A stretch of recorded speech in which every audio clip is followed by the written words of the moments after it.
नवी मुंबई व रायगड जिल्ह्यातील ताज्या बातम्या आणि घडामोडींसाठी सबस्क्राईब करा वादळवारा लाईव्ह चॅनल आणि दाबा बेल आयकॉन।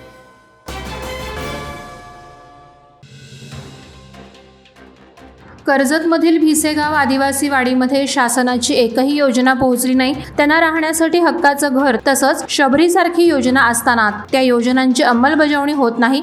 त्यामुळे हक्काच्या योजनेपासून वंचित राहिलेल्या आदिवासी बांधवांनी आपल्या न्याय हक्कासाठी नगर परिषद प्रशासनाचे मुख्याधिकारी वैभव गारवे यांच्याकडे घरकुल शबरी योजनेचा लाभ द्या, अन्यथा मतदानावर बहिष्कार टाकू असं निवेदन दिलंय। निवेदनाचं गांभीर्य लक्षात घेत प्रशासनाच्या अधिकारी वर्गांनी थेट आदिवासी वाडीमध्ये जात आदिवासी बांधवांची भेट घेतली आहे। खालापूर तालुक्यातील टाकई अडोशी रस्त्यावरील ढेकू गावाजवळ असलेल्या पायरोटास्क एनर्जी कंपनीत आग लागून कंपनीतील मशिनरी आणि कच्चा माल पूर्णतः जळून खाक झालाय। शॉर्ट सर्किटमुळे ही आग लागल्याचं समजतंय। या आगीनं थोड्या वेळात रौद्ररूप धारण केलं। वेळीच सर्व कामगार आणि स्टाफला बाहेर काढल्याने सुदैवानं जीवितहानी टाळली।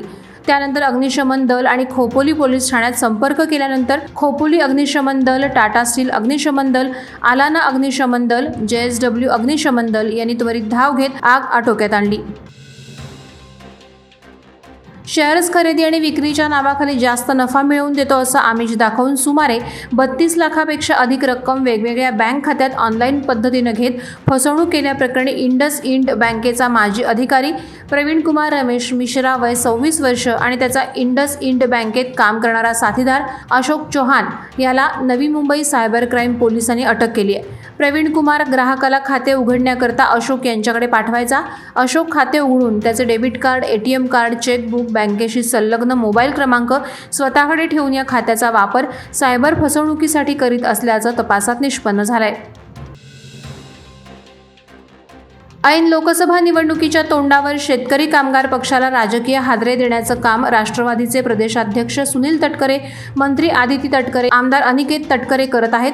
नुकतंच मुरुड येथील शेकापच्या शेकडो कार्यकर्त्यांनी राष्ट्रवादीत प्रवेश केल्यानंतर आता शेकापचे जुने आणि ज्येष्ठ नेते नंदू म्हात्रे, लक्ष्मण महाले यांच्यासह शेकडो कार्यकर्ते यांनी राष्ट्रवादीत प्रवेश केल्याने राष्ट्रवादीला बळकटी मिळाली आहे। ऐन लोकसभा निवडणुकीत शेकापला सुरुंग लागून निवडणुकीत आपलं पारडं कसं जड होईल याची रणनीती राष्ट्रवादीच्या तटकरे कुटुंबाकडून अचूक आखली जाते। लोकसभा निवडणुकीच्या पार्श्वभूमीवर रायगड जिल्ह्यात सर्वत्र मतदानविषयक जनजागृती सुरू आहे। याचाच एक भाग म्हणून रोहा तालुक्यातील नागोठणे शहर आणि परिसरात मतदानविषयक जनजागृती मोहीम राबवण्यात आली। रायगड लोकसभा मतदारसंघातील 191 पेण विधानसभा मतदारसंघाचे निवडणूक निर्णय अधिकारी तथा पेण प्रांताधिकारी प्रवीण पवार तसंच रोहाचे तहसीलदार डॉ. किशोर देशमुख, रोहाच्या निवडणूक नायब तहसीलदार उज्ज्वला अंधेरे यांच्या मार्गदर्शनाखाली नागोठणे शहरातील कोयसो बापूसाहेब देशपांडे विद्यासंकुलच्या विद्यार्थ्यांनी जनजागृती फेरी काढली होती।